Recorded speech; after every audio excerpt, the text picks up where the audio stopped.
Curating a beautifully designed minimalist space can sometimes be a long journey, as it's generally accompanied by a significant amount of decluttering, at least for most people. Because that process can seem overwhelming, I wanted to share with you 3 easy ways that you can begin your minimalist journey today. 3 easy ways to both create a positive impact in your home and get you started on the path to your minimalist dream home. Throughout this course, you are going to be seeing beautiful pictures of well-designed minimalist spaces. Please note that these are what most would consider the ideal. Your ideal may or may not be the same. The goal for you is to keep only what you consider to be essential and create your ideal home around that concept. Along those same lines, I want to encourage you to think about minimalist interior design as a spectrum, meaning while a perfectly executed minimalist interior design does have a specific look and feel, you can choose where you want to be related to that end goal. No matter how far you go with it and how close you get to a classic minimalist home, congratulate yourself for making progress on creating a home which only contains the items that truly matter to you and your family. That said, let me share with you 3 easy things you can do today to get you started on creating your own minimalist paradise. My first recommendation is to create one inbox in your home for every piece of paper that makes its way in. Why is this a valuable step to take?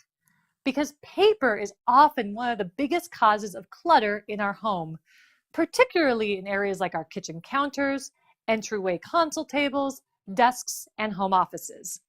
Everything from mail and homework to receipts and flyers, it is extremely easy for our homes to get overrun by paper very quickly.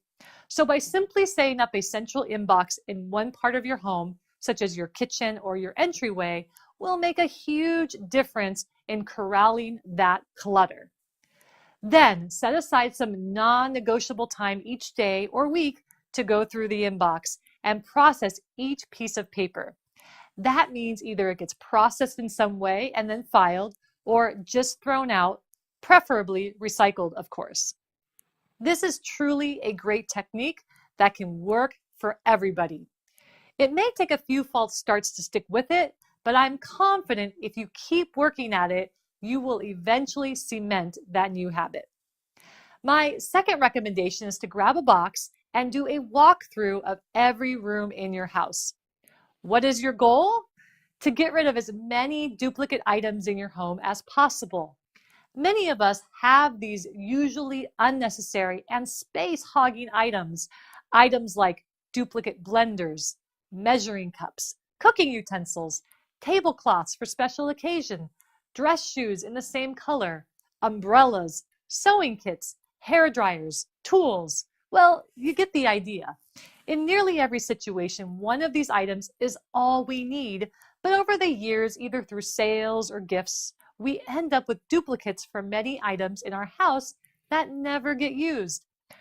I include this technique under the 3 easy ways to get started lecture because most people don't have a hard time parting with their duplicates. It's definitely a great way to get started. My final recommendation for you is to challenge yourself to part with 3 items in your home every day for 7 straight days. This is, of course, apart from the duplicate items that you're already going to get rid of. Just 3 items, no matter how big or how small. If they are in good condition, place them in a box or a trash bag to be donated. If they're not in good enough condition to donate, then go ahead and throw them in the trash. But I avoid throwing things away as much as possible. That said, taking this challenge will definitely help you to get yourself on the path to getting comfortable with jettisoning the non-essential items in your house and to help you build the momentum you need to tackle each room of your home, which we will talk about how to do in greater detail later in this course. And there you have it, 3 easy ways to begin creating your minimalist dream home. I love these suggestions because they are quick, they're easy, and they are extremely effective. I encourage you to give one of these techniques a try today.